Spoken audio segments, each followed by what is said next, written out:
بسم اللہ الرحمن الرحیم۔ پیاری ویور محترم سامعین السلام علیکم۔ میرے چینل سبسکرائب کر کے مجھے شکریہ کا موقع دیجیے۔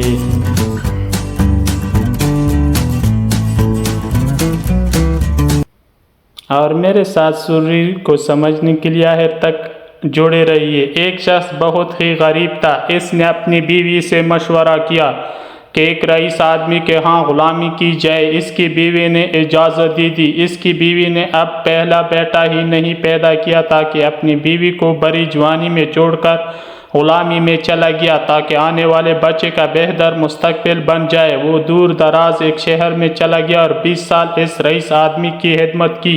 20 سال بعد رئیس آدمی سے اجازت لی کہ اب وہ گھر جانا چاہتا ہے۔ رئیس آدمی صحیح بھی تھا۔ اس نے بہت ساری بکریاں، گائے، بھینس اور اونٹ دیے اور امیر اور مال بن کر واپس بھیجا۔ وہ واپس آ رہا تھا کہ صحرا سے گزر ہوا اور راستے میں اسے ایک جھونپڑی ملی۔ اس میں ایک درویش آدمی تھا۔ اس کے پاس رات گزاری۔ غریب شخص نے رات کو درویش آدمی سے گزارش کی کہ وہ اسے نصیحت کرے۔ درویش نے کہا کہ میں نصیحت تو کروں گا لیکن میں نصیحت کرنے کی قیمت وصول کرتا ہوں۔ اس نے قیمت پوچھی، کہا کہ ہر نصیحت کے بدلے ایک اونٹ۔ اس نے کہا کہ میں مالدار ہوں، نصیحت مل جائے تو اونٹ کی کوئی بات نہیں۔ اس نے قیمت ادا کی۔ بزرگ نے نصیحت کی، جب بھی آسمان پر تارے ایک لائن میں دیکھو تو فوراً کسی پہاڑ پر چلے جانا، سیلاب آئے گا۔ اس شخص نے کہا کہ یہ نصیحت کسی کام کی نہیں، مجھے کوئی اور نصیحت کی جائے۔ درویش نے کہا کہ نئی قیمت ادا کرو۔ اس شخص نے ایک اور اونٹ دیا۔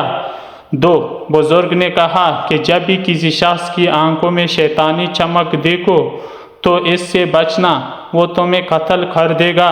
اس شخص نے کہا کہ یہ نصیحت کسی کام کی نہیں، مجھے کوئی اور نصیحت کی جائے۔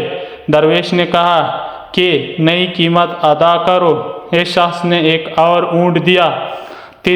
بزرگ نے پھر نصیحت کی کہ ہر معاملے میں صبر کرنا اور جلد بازی میں فیصلہ مت کرنا۔ اس شخص نے سوچا کہ 3 اونٹ ضائع ہو گئے اور چپ کر کے سو گیا۔ صبح وہ چل دیا۔ سفر لمبا ہونے اور کئی دن کا سفر ہونے کی وجہ سے وہ 3 نصیحتیں بھول گیا کہ وہ ایک رات ایک گاؤں میں پہنچتا ہے۔ رات کو جب وہ سونے لگتا ہے تو آسمانوں پر دیکھتا ہے کہ تمام ستارے ایک لائن میں آ گئے ہیں۔ اس کو درویش کی نصیحت یاد آ جاتی ہے۔ وہ شور مچاتا ہے، گاؤں والوں پہاڑ پر چلو، سیلاب آنے والا ہے۔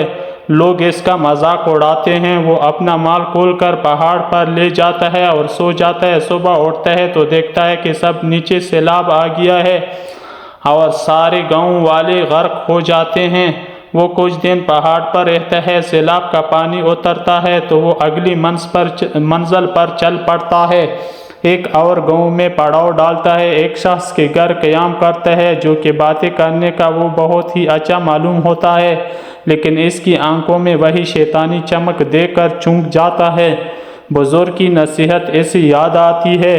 رات کو وہ اسی کشمکش میں اسے نیند نہیں آتی۔ وہ اٹھا اور بستر کو اس انداز سے پھیلا دیا کہ معلوم ہوتا تھا کہ کوئی سویا ہوا ہے۔ وہ آدمی آیا، اس کے ہاتھ میں خنجر دیکھ کر وہ پریشان ہوا۔ وہ آیا اور بستر پر خنجر مارنا شروع کر دیا اور اس شخص نے اس کو پیچھے سے پکڑ کر مارنا شروع کر دیا اور اس سے باندھ دیا۔ پولیس کو بلایا اور اس کو پولیس کے حوالے کر دیا۔ آخر کار وہ رات کو اپنے گاؤں میں پہنچتا ہے اور اپنے گھر کے پاس پہنچ کر دیکھتا ہے کہ گھر میں اس کی بیوی کسی کڑیل نوجوان کے ساتھ والی چارپائی پر سوئی پڑی ہے۔ اس شخص کو غصہ آیا اور دل میں خیال آیا کہ میں اس نوجوان کو قتل کر دوں۔ جیسے ہی وہ ارادہ کرتا ہے، اسے اس درویش کی بات یاد آتی ہے کہ ہر معاملے میں صبر سے کام لینا۔ وہ سوچتا ہے کہ پہلے بھی نصیحت کام کر گئی، دوسری نصیحت نے بھی کام کیا، لہٰذا وہ گاؤں سے باہر آ جاتا ہے۔ صبح ہوئی، اس کے دل میں خیال آیا کہ گاؤں والوں سے اپنا حال دریافت کروں۔ جیسے ہی گاؤں میں جاتا ہے، اپنے بارے میں دریافت کرتا ہے۔ گاؤں والے بتاتے ہیں کہ وہ شخص بہت ہی غریب تھا اور برسوں پہلے روزی روٹی کے لیے چلا گیا۔ اس نے مزید دریافت کیا کہ جب وہ جانے لگا تو بچہ ہونے والا تھا۔ گاؤں والوں نے بتایا، ہاں، اللہ نے اسے ایک بیٹا دیا جو کہ اب کھڑیل جوان ہو گیا ہے۔ اس کے ذہن میں آیا جو رات کو نوجوان تھا وہ میرا ہی بیٹا تھا۔ جیسے قتل کرنے کا خیال اس کے دل میں آیا تھا، وہ گھر گیا اور بیوی اور بیٹے سے ملا۔ تو دوستو، سچ ہی کہتے ہیں کہ اگر کوئی بھی بڑا آپ کو نصیحت کرے تو اس کو پلے سے باندھ لینا چاہیے۔ آج کل بزرگ نصیحت کرے تو اولاد آگے سے ڈانٹ دیتے ہیں۔ ہر نصیحت پر غور کرنا چاہیے۔ جو غور نہیں کرتے وہ پھر پچھتاتے ہیں۔ آپ کیا کہتے ہیں کمنٹ میں ضرور لکھیں۔ والسلام علیکم ورحمۃ اللہ وبرکاتہ۔